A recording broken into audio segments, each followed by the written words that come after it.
the best academy. Hi friends, welcome to Harish academy. ఈరోజు వార్తలు నిలిచిన జాతీయ, అంతర్జాతీయ, రాష్ట్రీయ అంశాల గురించి, వార్తలు నిలిచిన వ్యక్తులు, అవార్డులు, పుస్తకాలు, మరి క్రీడా సంబంధిత సమాచారం, ఒక్కొక్క అంశాన్ని వివరంగా తెలుసుకుందాం. ఈరోజు మన ఫస్ట్ టాపిక్ వచ్చేసి ఇటీవల తరచూ బద్దలవుతూ చుట్టుపక్కల ప్రాంతాలకి సమస్యాత్మకంగా మారి వార్తలు నిలిచిన ఒక అగ్నిపర్వతం కిలాఉయా. ఇటీవల వార్తలు నిలిచిన కిలాఉయా అగ్నిపర్వతం ఎక్కడ ఉంది అంటారు. హవాయి దీవుల్లోని ఒక యాక్టివ్ వాల్కెనో ఈరోజు యాక్టివ్గా మరొకసారి వార్తలు నిలిచింది. మరొకసారి అంటున్నాను, ఆల్మోస్ట్ లాస్ట్ ఒక 2 times ఈ అగ్నిపర్వతం గురించి మనం డిస్కస్ చేసాం.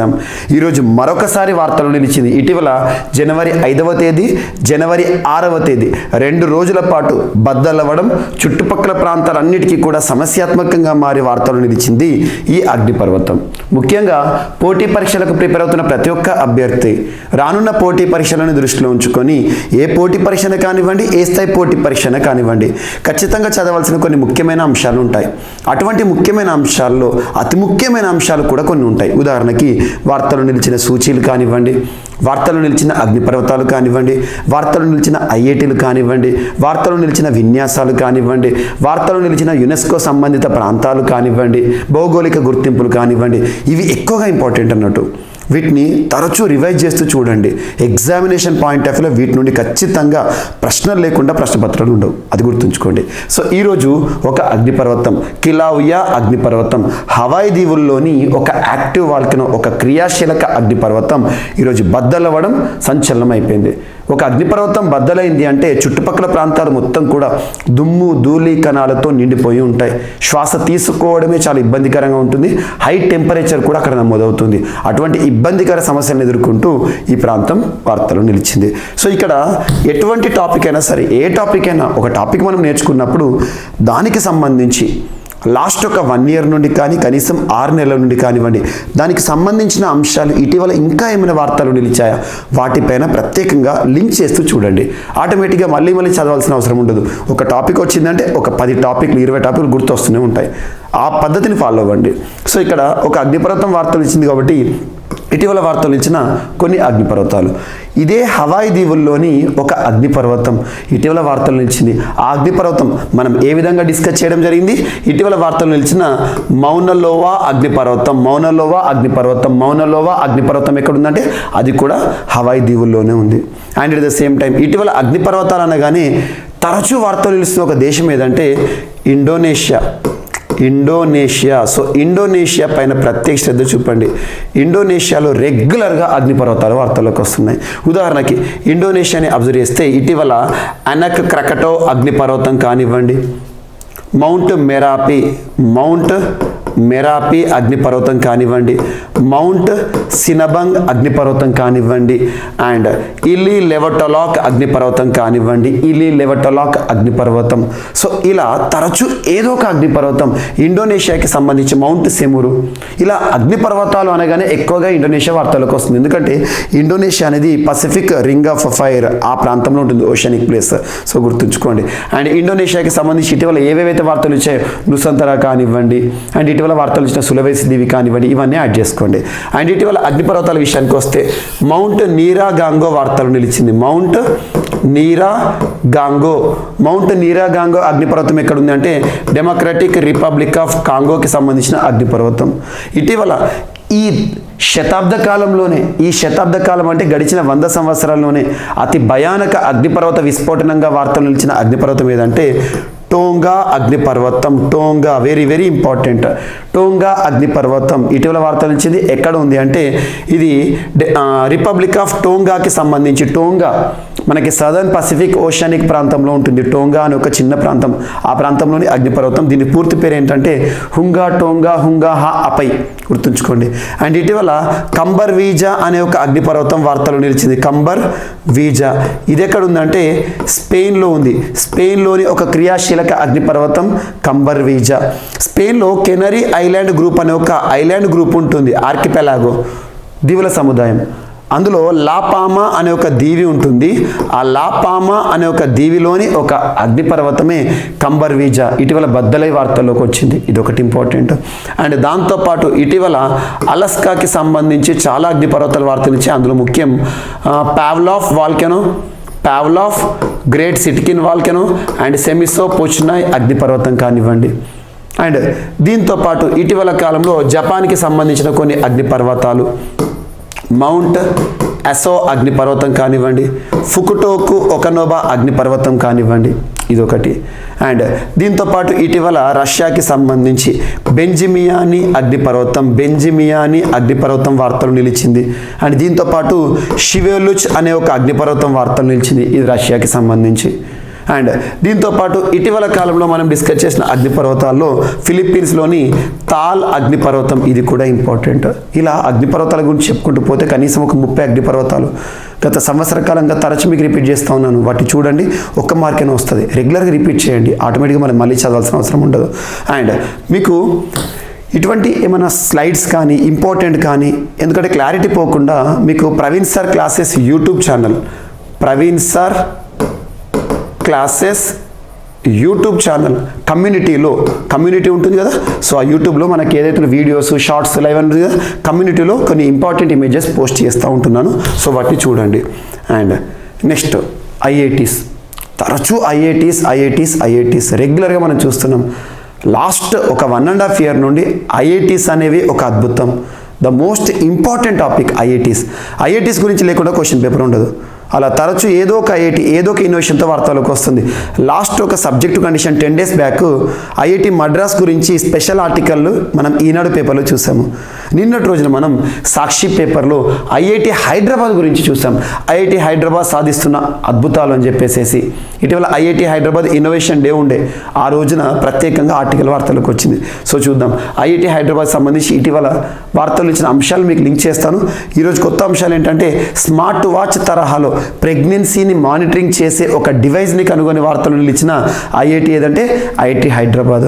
అండ్ దాంతోపాటు ఇంట్లోనే క్యాన్సర్ని నిర్ధారణ చేసుకొని అంటే డయాగ్నోసిస్ చేసుకునే అధునాతన నిర్ధారణ కిట్ని, పరీక్ష కిట్ని తయారు చేస్తూ వార్తలు ఇచ్చిన ఐఐటి హైదరాబాద్. అండ్ శిశువు ఎదుగుదల లోపాలను గుర్తించే ఒక పరుపు, ఒక మ్యాట్రిసెస్, సో ఒక పరుపును తయారు చేస్తూ వార్తలు ఇచ్చింది ఐఐటి హైదరాబాద్. అండ్ దాంతోపాటు మెటల్ 3D ప్రింటింగ్ డివైస్ని తయారు చేస్తూ వార్తలు నిలిచింది ఐఐటి హైదరాబాద్. దీంతోపాటు ఇటీవల కాలంలో మనం డిస్కస్ చేసిన హైడ్రోజెల్ అనే ఒక అంశం కానివ్వండి. హైడ్రోజెల్ మానవుడి యొక్క కార్నియా ఏదైతే ఉంటుందో, కార్నియా సంబంధిత సమస్యలకు పరిష్కారం వెతకడంలో భాగంగా. అండ్ దీంతోపాటు ఇటీవల సుజుకి ఇన్నోవేషన్ సెంటర్ ఐఐటి హైదరాబాద్కి సంబంధించి, సుజుకి ఇన్నోవేషన్ సెంటర్ అనగానే ఐఐటి హైదరాబాద్ గుర్తుకు రావాలి. అండ్ దీంతోపాటు ఇటీవల ఐఐటి హైదరాబాద్ సంబంధించి స్వరాజబిలిటీ అనే ఒక పోర్టల్ వార్తలకు వచ్చింది. స్వరాజబిలిటీ అది దివ్యాంగులకు ఉపయుక్తంగా ఉండే ఒక జాబ్ పోర్టల్, అదొకటి ఇంపార్టెంట్.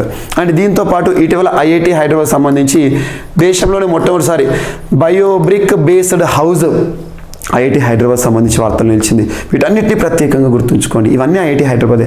అండ్ ఇటువంటి ఈ ఆర్టికల్ని మీకు నేను నిన్నటి రోజున మీకు యూట్యూబ్ కమ్యూనిటీలో పోస్ట్ చేశాను. Praveen sir classes YouTube channel ఏదైతే ఉంటుందో, ప్రవీణ్ సార్ క్లాసెస్ యూట్యూబ్ ఛానల్లో ఈ ఆర్టికల్ మీకు పోస్ట్ చేస్తాను, ఒకసారి చదవండి, చూడండి. సో దీంతోపాటు ఇటీవల వార్తలు నిలిచిన ఐఐటి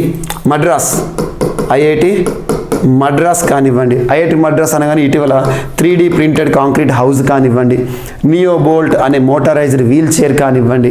అండ్ ఇటీవల కాలంలో వార్తలు ఇచ్చిన కదం అనే ఒక కృత్రిమ మోకాలు కానివ్వండి. కృత్రిమ మోకాలు సంబంధిత అంశంతో వార్తలు ఇచ్చిన ఐఐటి మద్రాస్. ఇలా వీటితో పాటు ఇటీవల హోమోసెప్ అనే ఒక అంశం కానివ్వండి. హోమోసెప్ అంటే ఏంటంటే మాన్యువల్ స్కావెంజింగ్కి అడ్డుకట్ట వేసే ఒక అధునాతనమైన అంశము, రోబో, ఇటువంటి అంశాలు. అండ్ దీంతో పాటు ఐఐటి కాన్పూర్ ఇటీవల కృత్రిమ గుండెను సృష్టిస్తూ వార్తలు నిలిచింది, ఇటువంటి అంశాలు. And at the same time IIT Delhi surface enhanced Raman spectroscopy. And IIT Guwahati వ్యర్థ జలాల నుండి విద్యుత్ని ఉత్పత్తి చేయడం అనే ఒక అంశం కానివ్వండి. IIT Kharagpur extraction, betel nut oil extraction. And at the same time దోసకాయ తొక్కల నుండి ప్యాకేజింగ్ మెటీరియల్, ఇటువంటి అంశము. అండ్ ఐఐటి రోపార్ అనగానే యాంబిట్యాగ్ అనే ఒక అంశం కానివ్వండి. దాంతోపాటు ఇటీవల కాలంలో స్మోక్లెస్ క్రిమేషన్ సిస్టమ్ కానివ్వండి. World's first ever plant based air purifier system కానివ్వండి, ఇలా ఐఐటీలకు సంబంధించి ఆల్మోస్ట్ ఇక దగ్గర 100 టాపిక్స్కి వస్తున్నాయి. ఐఐటీస్ గురించి ఇంపార్టెన్స్ ఇవ్వండి. మీకు ఐఐటీకి సంబంధించి జీవీకే స్టడీ సర్కిల్లో మిషన్ 100 కోర్సులో కూడా ఒక వీడియో తీసుకొచ్చాను. ఇప్పటికే అందులో ఒక 50 టాపిక్స్ ఉంటాయి. మరికొన్ని కూడా అతి త్వరలో మీకు అందులో ఇంకొక వీడియో కూడా అప్లోడ్ చేస్తాను. Mission 100 course GVK study circle యాప్ని ఇప్పటివరకు ఇన్స్టాల్ చేసుకోకపోతే ఈరోజు ఇన్స్టాల్ చేసుకోండి. అందులో ఐఐటీస్ సంబంధించి ఫిబ్రవరి మంత్ అప్పటివరకు ఇంకొన్ని ఐఐటీస్ వార్తలకు వస్తాయి, వాటిని కూడా యాడ్ చేసేస్తాను. సో గుర్తుంచుకోండి. అండ్ ఐఐటీకి సంబంధించి ఇంపార్టెన్స్ ఎక్కువగా ఇవ్వండి. కోర్టులో వాదించనున్న ఒక రోబోస్ యొక్క డిపెండెన్సీ మనం పెరుగుతుంది. రోబోస్ పైన డిపెండ్ అవుతున్నాం. అలా కోర్టుల్లో కూడా కేసును వాదించబోతుందంట రోబో. కానీ ప్రత్యక్షంగా కోర్టుకు రాదు. కాకపోతే ఏంటంటే ఎవరైతే ప్రతివాది లాయర్ ఉంటాడో, అడ్వకేట్ కోర్టులో ఉంటాడు కదా, తను ఒక యాప్ని ఇన్స్టాల్ చేసుకుంటాడు. యాప్ ఆధారంగా వాదనలు విన్న తర్వాత ఇది కొన్ని గైడెన్స్ ఇస్తున్నాడు. అలాంటి ఒక వినూత్న అంశం. సో ఇక్కడ చూద్దాం. ప్రపంచంలో మొట్టమొదటి రోబోగా వార్తలకు వచ్చింది. ప్రపంచంలో మొట్టమొదటి రోబో లాయర్ను అమెరికాకు చెందిన డు నాట్ పే అనే సంస్థ, డు నాట్ పే గుర్తుంచుకోండి సంస్థల పేర్లు కూడా. డు నాట్ పే అనే ఒక సంస్థ అభివృద్ధి చేసింది. మనిషి పక్షాన ఇది కోర్టులో కేసుని వాదించనుంది. లాయర్లకు ప్రత్యామ్నాయంగా కృత్రిమ మేధ ఆధారంగా ఒక బోట్ను ఈ సంస్థ రూపొందించింది. వచ్చే నెల అమెరికాలోని ఓ కోర్టులో ట్రాఫిక్ నిబంధనల ఉల్లంఘనకు సంబంధించిన కేసులో ఇది వాదనలు వినిపించబోతున్నది. అయితే ప్రత్యక్షంగా ఎలాంటి రోబో కూడా అక్కడ ఉండదు. కాకపోతే ఏంటంటే హాజరు కాదు. కోర్టుకు హాజరయ్యే ప్రతివాది తన సెల్ ఫోన్లో ఈ యాప్ని వేసుకోవడంతో పాటు ఇయర్ ఫోన్స్ పెట్టుకోవాలి. కోర్టులో వాదనలను ఈ ఆర్టిఫిషియల్ ఇంటెలిజెన్స్ బేస్డ్ ఈ రోబో విని వాదించాలి. సో గుర్తుంచుకోండి ఎలా వాదించాలి, ఏ పాయింట్ని లేవనెత్తాలి అనే అంశాలను సూచనిస్తుంది అన్నట్టు. సో ప్రత్యేకంగా ప్రపంచంలో మొట్టమొదటి అనే అంశం వార్తలోకి వచ్చిందంటే అది ఎప్పటికీ ఇంపార్టెంటే. సూపర్లేటివ్స్కి ప్రత్యేక ప్రాధాన్యత ఇవ్వండి. ప్రపంచంలో మొట్టమొదటి అతిపెద్ద ఇప్పటికీ జరగని ఇప్పటివరకు చూడని ఒక అంశం వార్తలోకి వచ్చిందంటే దట్ ఈస్ ఇంపార్టెంట్. అండ్ ఎలాగో మనం ఇందాక కోర్టు గురించి డిస్కస్ చేసాం కాబట్టి మన భారతదేశంలో కూడా ప్రస్తుతం ప్రధాన న్యాయమూర్తిగా విధులు నిర్వర్తిస్తున్న చంద్రచూడ్ గారు భారతదేశంలో సుప్రీంకోర్టుకి 50వ ప్రధాన న్యాయమూర్తిగా గతంలో వార్తల్లోకి వచ్చారు. 50వ ప్రధాన న్యాయమూర్తి, ప్రస్తుతం CJI chief justice of India. తన ఒక ప్రతిష్టాత్మక పురస్కారం జస్టిస్ చంద్రచూడ్కు గ్లోబల్ లీడర్షిప్ అవార్డు అనేది వచ్చింది. దాన్ని ఏ రోజున తను అందుకుంటారంటే ఆన్లైన్ ద్వారా ప్రదానం జరుగుతుంది ఈ జనవరి 11వ తేదీన. గ్లోబల్ లీడర్షిప్ అవార్డు, ప్రపంచ నాయకత్వ అవార్డుకు భారత సుప్రీంకోర్టు ప్రధాన న్యాయమూర్తి జస్టిస్ DY చంద్రచూడ్ గారు ఎంపికయ్యారు.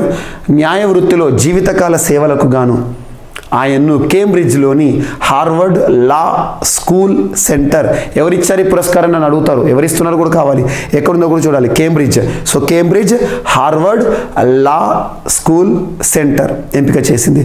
ఈ అవార్డును జనవరి 11వ తేదీన ఆన్లైన్ ద్వారా అందించనున్నారు.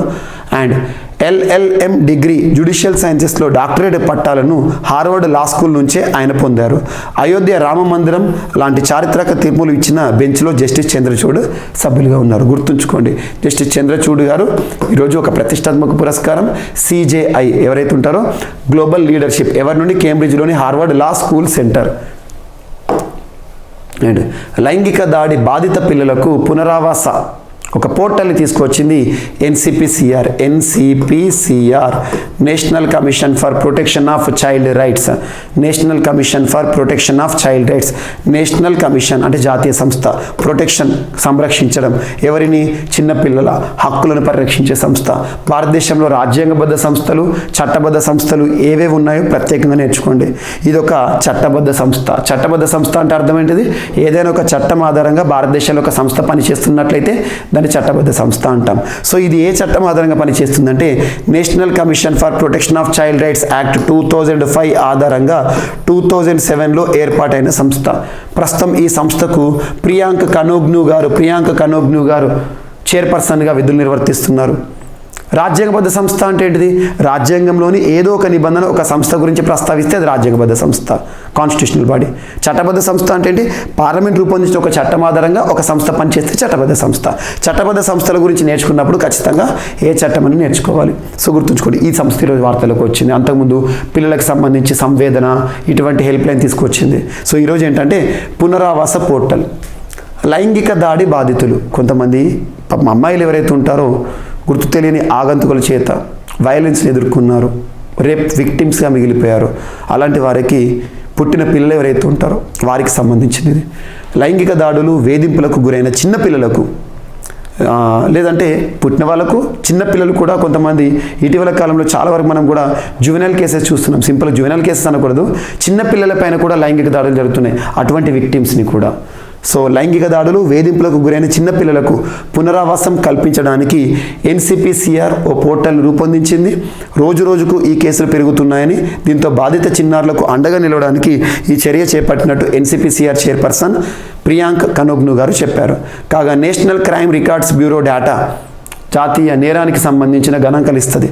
సో 2021 ప్రకారం ఉత్తరప్రదేశ్లోనే ఎక్కువగా పిల్లలపై నేరాలు జరుగుతున్నాయి. లైంగిక దాడులు పిల్లలపైన ఎక్కువ జరుగుతున్నాయి ఏంటంటే ఉత్తరప్రదేశ్. అటువంటి పిల్లలను హక్కులు చేర్చుకోవడానికి ఈరోజు ఒక పోర్టల్. మహారాష్ట్ర, మధ్యప్రదేశ్లోనూ అత్యధిక సంఖ్యలో నమోదవుతున్నాయి ఈ కేసెస్ అని గుర్తుంచుకోండి. సో లైంగిక దాడి బాధిత పిల్లలకు పునరావాస పోర్టల్ అనే అంశంతో ఈరోజు వార్తలు నిలిచింది ఏదంటే మనకు ఎన్సిపిసిఆర్. ఆవు పేడతో నడితే ట్రాక్టర్. ఒక ట్రాక్టర్ కామన్గా ఒక వెహికల్ నడవాలి అంటే ఖచ్చితంగా ఇంధనం కావాలి. ఇక్కడ ఇంధనంగా ఆవు పేడను వాడడం జరుగుతుంది. సో ఆవు పేడకి ఇంపార్టెన్స్ పెరుగుతుంది. ఇటీవల మన భారతదేశంలో కూడా చూడండి గో సంరక్షణ కార్యక్రమాలు అద్భుతం. గోమేయ వసతే లక్ష్మి అనే ఒక బడ్జెట్ని ప్రవేశపెట్టి ఆవు పేడతో తయారు చేయబడిన సూట్ కేసుల బడ్జెట్ పత్రాలను తీసుకువచ్చి ఒక చరిత్ర సృష్టించారు భూపేష్ బఘేల్ గారు, ఛత్తీస్గఢ్ రాష్ట్ర ముఖ్యమంత్రి. గోదాన న్యాయ యోజన అని ఆవు పేడకు ప్రాధాన్యత ఇస్తున్నారు ఎవరు? ఛత్తీస్గఢ్ రాష్ట్ర ముఖ్యమంత్రి. ఇటువంటి అంశాలను ప్రత్యేకంగా చూడండి. అండ్ దాంతోపాటు గోసత్వ కవచ్ అని చెప్పేసి ఒక ప్రత్యేకంగా మొబైల్ ఫోన్ రేడియేషన్ కూడా తగ్గించే ఒక అధునాతనమైన చిప్. అండ్ దాంతోపాటు ఇటీవల కాలంలో ప్రత్యేకంగా ఆవులకి సంబంధించి prevention of slaughter and protection of cows act 2021 Karnataka రాష్ట్ర ప్రభుత్వం ప్రత్యేకంగా ఒక చట్టాన్ని తీసుకొచ్చి గోవులను సంరక్షిస్తోంది. దేశంలోనే మొట్టమొదటిసారి గోవుల కోసం ఒక అంబులెన్స్ సేవలను ప్రారంభిస్తూ వార్తనిచ్చిన రాష్ట్రం యూపీ. అండ్ దాంతోపాటు ఇటీవల గోవుల పేడ నుండి, ఆవు పేడ నుండి ప్రత్యేకంగా గోడకు వేసే పెయింట్ని తయారు చేస్తూ ప్రాకృతిక్ వేదిక పెయింట్, ఆ పెయింట్ని తయారు చేస్తూ వార్తనిచ్చిన సంస్థ KVIC, khadi village industries commission. ఇటువంటి అంశాలు వీటి లింక్ చేసుకోండి. భారత రాజ్యాంగంలో ఆర్టికల్ 48 మనకు గుర్తుండాలి. And at the same time article 48తో పాటు మనకు ఇంకోటి ఏంటంటే ఆర్టికల్ 51A క్లాజ్ G కూడా ఇంపార్టెంటే. జంతువులను సంబంధించి పరిరక్షించాలని వీటి ప్రత్యేకంగా చూడండి. సో ఇక్కడ ఏంటంటే ఆవు పేడతో నడిచే ట్రాక్టర్ను తయారు చేసి బ్రిటిష్ శాస్త్రవేత్తలు రికార్డు సృష్టించారు. దాదాపు 100 ఆవుల పేడను సేకరించి దాన్ని బయోమీథేన్ ఫ్యూజిటివ్ మీథేన్గా మార్చారు. ట్రాక్టర్కు ఒక క్రయోజెనిక్ ట్యాంక్ని అమర్చి ద్రవ రూపంలోని ఈ ఇంధనాన్ని మండించారు. ఆ ఇంధనంతో 270 bhp సామర్థ్యం గల ట్రాక్టర్ను విజయవంతంగా నడిపినట్టు వివరించారు. డీజిల్ స్థాయి ట్రాక్టర్లతో సమానంగా ఇది పనిచేసిందని, తక్కువ కాలుష్యాన్ని విడుదల చేసిందని పేర్కొనడం జరిగింది. క్రయోజెనిక్ ఇంజన్ దాదాపు 160 డిగ్రీల ఉష్ణోగ్రతను విడుదల చేసి బయోమీథేన్ను ద్రవ రూపంలో ఉండేలా చేస్తుందని తెలిపారు. ఈ ట్రాక్టర్ను కార్నిష్ కంపెనీ బెనామన్ తయారు చేసింది. జస్ట్ గుర్తుంచుకోండి, ఆవు పేడతో తయారు చేయబడిన ఒక ట్రాక్టర్, ఇటీవల ఆవు పేడతో నడిచే ఒక ట్రాక్టర్ను తయారు చేసి వార్తలు నిలిచిన వారు ఎవరు అంటారు, గుర్తుంచుకోండి. అండ్ సాగోల్ కాంగ్జీ. సో సాగోల్ కాంగ్జీ అనేది ఒక రాష్ట్ర సంస్కృతిలో భాగం. మోడర్న్ పోలో గేమ్గా చెప్తాం మనం. మోడర్న్ పోలో అంటే మనకు ఆపరేషన్ పోలో గుర్తొస్తుంది. హైదరాబాద్ రాజ్యానికి సంబంధించి ఒకప్పుడు నిజాం సంబంధించి. పోలో అంటే ఏంటంటే హార్స్ ఉంటాయి కదా, ఆ హార్స్ పైన హాకీ స్టిక్ లాంటి ఒక స్టిక్ ఉంటుంది, దాన్ని పట్టుకొని బాల్ గేమ్ ఆడుతూ ఉంటారు. That is polo. అది మోడర్న్ గేమ్. అటువంటి పోలో గేమ్ పుట్టిందే ఈ సాగోల్ కాంగ్జీ అనే ఒక ప్రత్యేకమైన సాంప్రదాయ క్రీడ. ఈ సాంప్రదాయ క్రీడ ఏ రాష్ట్ర సంస్కృతిలో భాగం అంటే మణిపూర్. అలాంటి ఈ సాంప్రదాయ క్రీడకి సంబంధించి సాగోల్ కాంగ్జీ క్రీడను ఉద్దేశించి ఇది ఒక ఇమేజ్, ఒక స్టాచ్యూ. ఆ స్టాచ్యూ దాదాపు 122 feet హైట్ లేదా టాల్ స్టాచ్యూని ఇటీవల భారత హోంశాఖ మంత్రి మరియు కేంద్ర సహకార శాఖ మంత్రిగా విధులు నిర్వర్తిస్తున్న అమిత్ షా గారు లాంచ్ చేశారు. గుర్తుంచుకోండి. మణిపూర్లో ప్రతి ఏటా కూడా ఒక పండుగ కూడా జరుపుకుంటారు. అదేంటంటే లాయ్ హరోబా ఫెస్టివల్ అనేది ఈ క్రీడకి సంబంధించింది. చరిత్రను స్మరించుకుంటూ జరుపుకునే గొప్ప గొప్ప పండుగలను మనం చదవాల్సింది ఎగ్జామ్లో, అదొకటి important. And cultural event of 26 north east tribes begin on January 12th. Cultural fest యాక్చువల్గా గిరిజనులు దాదాపు నార్త్ ఈస్ట్కి సంబంధించి ఈశాన్య రాష్ట్రాలు, ఈశాన్యం అంటేనే కొండ ప్రాంతాలు నివసించే, కొండ అంటే గిరి ప్రాంతాలు నివసించే జనులను ఏమంటారు? గిరిజనులు. సో అలా 26 ట్రైబల్ పీపుల్ కలిసి ఒక ట్రైబల్ ఫెస్ట్ని నిర్వహించుకోబోతున్నారు. అది ఎక్కడంటే ప్లేస్ గుర్తుంచుకోండి, పార్బర్గ్. ఇటీవల పార్బంగ్ వార్తలు నిలిచింది. పార్బంగ్ అనే ఒక ప్రాంతం వార్తలు నిలిచింది. PARBUNG. ఈ విలేజ్ ఎక్కడ ఉంది అంటే ఇది ట్రై జంక్షన్లో ఉంది, 3 రాష్ట్రాల మధ్యలో ఉంది. సింపుల్గా ఆ ట్రై జంక్షన్ ఎక్కడెక్కడ అంటే మణిపూర్, మిజోరం, మయన్మార్. ఈ ట్రై జంక్షన్లోని ఈ విలేజ్ ఏదైతే ఉంటుందో అక్కడ ఈ కల్చరల్ ఈవెంట్ దాదాపు నార్త్ ఈస్ట్లోని 26 తెగల వారు జరుపుకునే ఒక కల్చరల్ ఫెస్టివల్ ఎప్పుడు ప్రారంభమవుతుంది అంటే 12వ తేదీ జనవరి. ఒక షెడ్యూల్ అనేది చూసాం మనం. ముఖ్యంగా పండుగలు, అందులోనూ గిరిజన పండుగలకు ప్రత్యేక ప్రాధాన్యత ఇవ్వండి. ఎగ్జామినర్ ఎక్కువగా గిరిజనులకు సంబంధించి పోటీ పరీక్షలు ఎలా ప్రిపేర్ చేస్తారంటే మహిళలకు సంబంధించిన ప్రశ్న లేకుండా ప్రశ్నపత్రం ఉండదు, గిరిజనులకు సంబంధించిన ప్రశ్న లేకుండా ప్రశ్నపత్రం ఉండదు. మ్యాక్సిమం రావచ్చు ఇటువంటి క్వశ్చన్స్. వాటిని చూడండి. భారత్లో అరుదైన మిమిక్రీ చేసే ఒక పక్షి ఇటీవల వార్తలకు వచ్చింది. భారతదేశంలో మొదటిసారి ఇటువంటి పక్షి కనబడడం, ఎప్పుడు కనబడలేదు. సో ఇది చూద్దాం. మహారాష్ట్రలోని మేల్ఘాట్ ఫారెస్ట్ ఏరియా అంటాం. మేల్ఘాట్ అనగానే ఏ రాష్ట్రం గుర్తుకు రావాలి? మహారాష్ట్రలోని మేల్ఘాట్ అటవీ ప్రాంతంలో అరుదైన ఆస్ట్రేలియన్ పక్షి, ఆస్ట్రేలియాకి సంబంధించింది. దీనికి కొమ్ములు లాంటి నిర్మాణం ఉంటుంది పక్షికి, మీరు గూగుల్లో కూడా చూడొచ్చు. సో కొమ్ము లాంటి నిర్మాణం ఉంటుంది. ఆస్ట్రేలియన్ పక్షి దర్శనం ఇచ్చింది. దీని పేరు ఏంటంటే లైర్ పక్షి అంటాం, లైర్ బర్డ్. ఇది టైప్ చేయండి, మీకు గూగుల్లో దొరుకుతుంది, ఇమేజెస్, వీడియోస్ కూడా దొరుకుతుంది. Lyre bird. లేదా దీని సైంటిఫిక్ నేమ్, ఏదైనా జీవి కానీ ఏదైనా మొక్క కానీ వార్తలకు వచ్చిందంటే scientific name is very important to remember. So పరిశోధకులు దీన్ని గుర్తించారంట. భారతదేశంలో ఈ పక్షి కనిపించిందంట. యాక్చువల్లీ పక్షి ఎక్కడ ఉంటుంది? ఆస్ట్రేలియాలో ఉంటుంది. సో కనిపించడం అనేది అది కూడా ఎక్కడ? మేల్ఘాట్లో. ఆసియాలో ఎక్కడ కూడా ఈ పక్షి జాడలు కనిపించవని తెలిపారు. మిమిక్రీ చేయడం, అసలు ఈ పక్షి యొక్క ప్రత్యేకత ఏంటంటే మిమిక్రీ చేస్తుంది. మిమిక్రీ అంటే ఏంటి? ఉదాహరణకు మనం ఏ విధంగా మాట్లాడితే దాని ముందు ఎలాంటి శబ్దం వచ్చినా ఆ శబ్దాన్ని సింపుల్గా ఇది రిఫ్లెక్ట్ చేస్తుంది. మిమిక్రీ దేన్నైనా, ఎటువంటి శబ్దాన్నైనా మిమిక్రీ చేసే సామర్థ్యం ఉన్న ఒక పక్షి లైర్ పక్షి. ఆ పక్షికి సంబంధించిన అంశం అన్నట్టు. ఏదైనా శబ్దం వినిపిస్తే అదే విధంగా పలుకుతుందని వివరించారు. భారత్కు అది ఎలా వచ్చిందనే అంశంపై పరిశోధన చేస్తామని వెల్లడించారు. గుర్తుంచుకోండి, ఆస్ట్రేలియా నుండి ఇది వచ్చిందంట. ఇలా పక్షులు కూడా ఇటీవల వార్తలకు వస్తున్నాయి. గాడ్విట్ అలాస్కా నుండి ఆస్ట్రేలియా వరకు సుదీర్ఘ ప్రయాణం చేసి నా ఒక రికార్డుతో గిన్నిస్ బుక్ ఆఫ్ వరల్డ్ రికార్డులో చోటు సంపాదించుకున్న వార్తనిచ్చిన గాడ్విట్ కానివ్వండి, లైర్ బర్డ్ కానివ్వండి, ఇలాంటి పక్షులపైన కూడా క్వశ్చన్స్ రావచ్చు.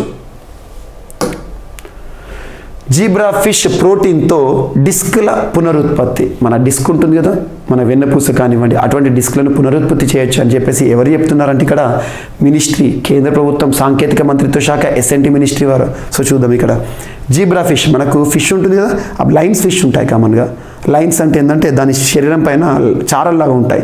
మనకు బయట జీబ్రా ఉంటుంది కదా, కంచెరగాడిద అంటాం, సేమ్ అలాగే ఫిష్ కనబడుతుంది అన్నట్టు. అటువంటి జీబ్రా ఫిష్ నుండి.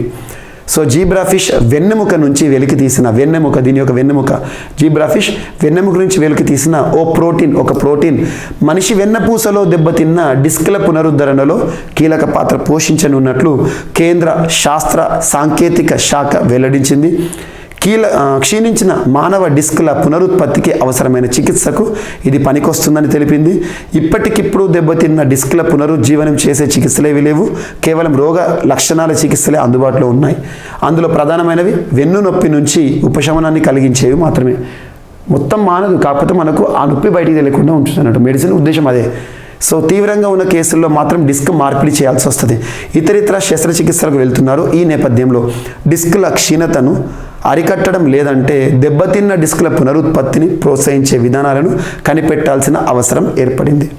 ఈ తరుణంలో కేంద్ర శాస్త్ర సాంకేతిక మంత్రిత్వ శాఖలో పనిచేసే స్వయం ప్రతిపత్తి సంస్థ అయిన పూణేలోని అగర్కర్ రీసెర్చ్ ఇన్స్టిట్యూట్ ఎక్కడ అంటే పూణే, జీబ్రాఫిష్పై అధ్యయనం చేసి దాని వెన్నెముకలో లభించే సెల్యులర్ కమ్యూనికేషన్ నెట్వర్క్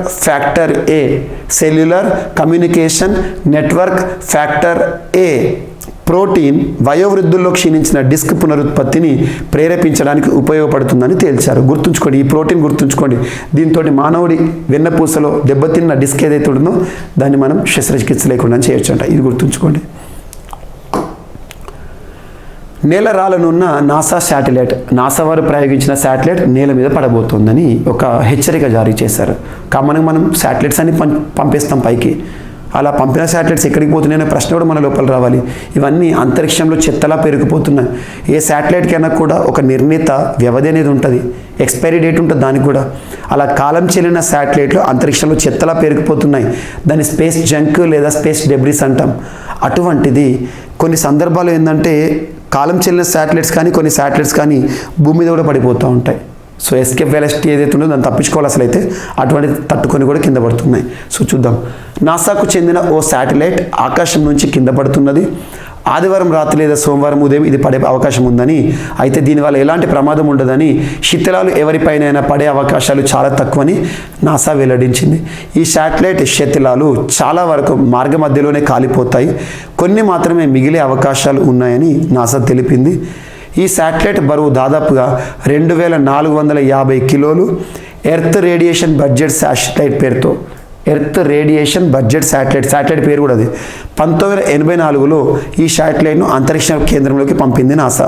నిజానికి ఇది 2 ఏళ్ళ పనిచేస్తుందని ముందు భావించిన 2005 వరకు ఇది పనిచేసిందంట. చూడండి, 2 ఏళ్ళు అనుకున్నది 20 ఏళ్ళు పనిచేసింది. అది 20 కూడా కాదు, 30 ఏళ్ళు పనిచేసింది. 1984 నుండి 2005 అంటే 20 ఏళ్ళు పనిచేసింది ఇక్కడ, గుర్తుంచుకోండి. ఆ తర్వాత నాసా దీనిని ఉపయోగించడం లేదు, అది కింద పడిపోతుందట. ఇది గుర్తుంచుకోండి. ఇటీవల భూమిపై పడనున్న నేలరాలనున్న నాసా శాటిలైట్ ఏది అంటే ఆ పేరు గుర్తుంచుకోండి. సో ERBS లేదా ఎర్త్ రేడియేషన్ బడ్జెట్ శాటిలైట్ అని గుర్తుంచుకోండి. అండ్ ఇటీవల కేంద్ర SNT ministry of earth sciences సంబంధించిన కన్సర్న్ మినిస్టర్ ఎవరంటే జితేంద్ర సింగ్ గారు. తను లాంచ్ చేసింది చూద్దాం. Minister Jitendra Singh inaugurates national, జాతీయ సంస్థ కాబట్టి ఇంపార్టెంట్, జాతీయ genome editing and training centre. ఇటీవల వార్తలు ఇచ్చిన ఒక జాతీయ సంస్థ national genome editing and training సెంటర్ని ఎక్కడ ఆవిష్కరించారు, ఎక్కడ ప్రారంభించారంటే మొహాలి అనగానే మనకి ఏం గుర్తుకు రావాలి? పంజాబ్ స్టేట్ గుర్తుకు రావాలి. Punjab state very very important. And third world Ramayana conference, 3వ ప్రపంచ రామాయణ సదస్సు ఎక్కడ జరుగుతోంది అంటారు? జబల్పూర్ అనగానే ఏ రాష్ట్రం? Madhya Pradesh is also important state to be focused for coming competitive examinations. ఇది గుర్తుంచుకోండి. జస్ట్ ఇవన్నీ బిట్స్ ఫ్యాక్ట్స్ గుర్తుంచుకుంటే చాలు. 3 రోజుల పాటు జరిగే ప్రపంచ 3వ వరల్డ్ రామాయణ కాన్ఫరెన్స్ ఎక్కడ అంటే జబల్పూర్, మధ్యప్రదేశ్. That's it. రామాయణానికి సంబంధించి, హిందువులకు సంబంధించి. సో వార్తల వ్యక్తుల విషయానికి వస్తే అమెరికా కొత్త స్పీకర్గా మెకార్థీ గారు ఇటీవల వార్తలు ఇచ్చారు. రిపబ్లికన్ పార్టీకి సంబంధించిన వ్యక్తి, ఎట్టకేలకు విజయం సాధించిన రిపబ్లికన్ పార్టీ అభ్యర్థి. అమెరికా కాంగ్రెస్ పార్లమెంట్ దిగువ సభ ప్రజాప్రతినిధుల సభకు స్పీకర్గా రిపబ్లికన్ పార్టీకి చెందిన కెవిన్ మెకార్థీ ఎట్టకేలకు ఎన్నికయ్యారు. కొన్ని రోజులుగా ఓటింగ్ జరుగుతూ వచ్చింది. చివరకు గత శనివారం 15వ దఫా ఓటింగ్లో ఆయన నెగ్గగలిగారు. అంతకుముందు పలుసార్లు అవమానకర రీతిలో మెకార్థీ ఓడిపోయినా గెలవడానికి కావాల్సిన మెజారిటీని డెమోక్రటిక్ పార్టీ ప్రత్యర్థి హకీమ్కు జెఫ్రిన్ సాధించలేకపోయారు. ప్రస్తుతం ఏం లేదు, ఇవన్నీ మనకు అవసరం లేదు, వాళ్ళ రాజకీయాలు మనకు వద్దు, మనకి ఎగ్జామినేషన్లో అడగవచ్చు. అమెరికాలో ఇటీవల కొత్త స్పీకర్గా ఎన్నికవుతూ వార్తలు ఇచ్చిన పర్సన్ ఎవరంటే మెకార్థీ, కెవిన్ మెకార్థీ. ఏ పార్టీకి సంబంధించిన వ్యక్తి అంటే రిపబ్లికన్. అమెరికాలో 2 పార్టీలు ఉంటాయి, డెమోక్రటిక్ పార్టీ, రిపబ్లికన్ పార్టీ వ్యక్తి ఇతను. అండ్ చేతన్ శర్మ, భారత మాజీ క్రికెటర్. చేతన్ శర్మ భారత మాజీ క్రికెటర్, ఇప్పటికే విధుల్లో ఉన్నారు. భారత చీఫ్ సెలెక్టర్, BCCIకి సంబంధించి చీఫ్ సెలెక్టర్ అంటే సెలెక్టర్ అంటే భారత జట్టును ఎంపిక చేసే ప్రధాన అధికారి అని చెప్పొచ్చు. ఇండియా చీఫ్ సెలెక్టర్గా, క్రికెట్కి సంబంధించి చీఫ్ సెలెక్టర్గా BCCI తనను మరొకసారి నియమించింది. ప్రస్తుత చీఫ్ సెలెక్టర్ చేతన్ శర్మ అని గుర్తుంచుకోండి చాలు. అండ్ సానియా మిర్జా క్రీడకి వీడ్కోలు పలుకుతూ వార్తల్లోకి వచ్చింది. 36 సంవత్సరాల సానియా మిర్జా హైదరాబాదీ రానున్న టోర్నమెంట్, సో రానున్న ఫిబ్రవరి మాసంలో జరగనున్న టోర్నమెంట్ WTA 1000 సిరీస్లో ఆడతారంట. అది దుబాయ్ జరుగుతుంది. That is her final event అని చెప్పేసి, టోర్నమెంట్ అని చెప్పేసి ప్రకటించారు. క్రీడలకు సంబంధించి కూడా ఎగ్జామినేషన్లో ఫోకస్ చేయండి. రానున్న పోటీ పరీక్షలో థామస్ కప్ అయిన ప్రశ్న రావచ్చు, అవకాశం ఉంటుంది. ఫిఫా వరల్డ్ కప్ అండ్ ఇటీవల ఇండియన్ ఒలింపిక్ కమిటీకి మొట్టమొదటి హెడ్గా వార్తలోకి వచ్చిన PT ఉషా కానివ్వండి, ఇండియన్ టేబుల్ టెన్నిస్ ఫెడరేషన్కి హెడ్గా వచ్చిన మేఘనా చౌతాలా కానివ్వండి, వీళ్ళ గురించి ప్రత్యేకంగా చూడండి, ఎగ్జామినర్ అడగవచ్చు. సో ఇవి మనకి ఈరోజు వార్తలు నిలిచిన అంశాలు. ఒకసారి యాభై చూస్తే, సో ఇటీవల వార్తలు నిలిచిన ఒక అగ్నిపర్వతం, కిలావియా అగ్నిపర్వతం హవాయి దీవుల్లో మరొకసారి బద్దలవుతూ వార్తలోకి వచ్చింది. IIT హైదరాబాద్ యొక్క వినూత్న ఆవిష్కరణలు చూసాము. అండ్ కోర్టులో వాదించనున్న మొట్టమొదటి రోబో, ప్రపంచంలోని మొట్టమొదటి రోబో కోర్టులో వాదించనుంది. డూ నాట్ పే అనే ఒక సంస్థ తయారు చేసింది. అండ్ CJI జస్టిస్ చంద్రచూడ్కు గ్లోబల్ లీడర్షిప్ అవార్డుని ప్రదానం చేస్తూ కేంబ్రిడ్జ్లోని హార్వర్డ్ లా స్కూల్ సెంటర్ వార్తలోకి వచ్చింది. లైంగిక దాడి బాధిత పిల్లలకు పునరావాస పోర్టల్ని ప్రారంభిస్తూ NCPCR వార్తలోకి వచ్చింది. ఆవు పేడతో నడిచే ట్రాక్టర్ అనే అంశం వార్తలోకి వచ్చింది. బ్రిటన్కి సంబంధించిన శాస్త్రవేత్తలు తయారు చేశారు. అండ్ సగోల్ కాంగ్జీ అనే ఒక క్రీడ, మోడర్న్ పోలోగా చెప్పొచ్చు, మణిపూర్కి సంబంధించి ఒక స్టాచ్యూ వార్తలోకి వచ్చింది. 26 తెగలు, ఈశాన్య రాష్ట్రాల్లోని 26 తెగలు ఒక ప్రత్యేకమైన కల్చరల్ ఈవెంట్ని నిర్వహించుకోబోతున్నాయి. రానున్న జనవరి 12న పార్బంగ్ అనే ఒక ప్రాంతం ట్రై జంక్షన్లో ఉంటుంది. భారత్లో అరుదైన పక్షి, మిమిక్రీ పక్షి మెనురా అనే ఒక పక్షి సైంటిఫిక్ నేము. లైర్ బర్డ్ అనేది వాడుక భాషలో మనం పెట్టిన పేరు. సో అది వార్తలోకి వచ్చింది. మేల్ఘాట్ అటవీ ప్రాంతంలో మహారాష్ట్రలో కనిపించింది. జీబ్రా ఫిష్ ప్రోటీన్తో డిస్క్ల పునరుత్పత్తి అనే అంశం సంబంధించి కేంద్ర శాస్త్ర సాంకేతిక శాఖ వారు అధికారికంగా వెల్లడించారు. నేల రాలనున్న నాసా శాటిలైట్ అనే ఒక అంశం. యూనియన్ మినిస్టర్ గారు లాంచ్ చేసిన national genome editing and training centre Mohali పంజాబ్లో ప్రారంభమైంది. And third world Ramayan conference Jabalpur మధ్యప్రదేశ్లో ఇటీవల వార్తల్లోకి వచ్చింది. అమెరికా కొత్త స్పీకర్గా మెకార్థీ గారు వార్తల్లోకి వచ్చారు ఎన్నికవుతూ. అండ్ BCCI చీఫ్ సెలెక్టర్గా క్రికెట్కి సంబంధించి చేతన్ శర్మ గారు మరొకసారి. సానియా మీర్జా క్రీడకి వీడ్కోలు పలకబోతున్నాను, రానున్న ఈవెంట్ తనది లాస్ట్ అని చెప్పేసి, టోర్నీ లాస్ట్ అని చెప్పేసి తను ప్రకటన చేసింది. సో ఇవి ఈరోజు వార్తలు నిలిచిన అంశాలు. మిస్లేనియస్ అంశాలు ఏమైనా మిగిలిపోతే మాత్రం రేపటి క్లాస్లో జోడించి మళ్ళీ నేర్చుకుందాం. రేపు కలుద్దాం. Thank you.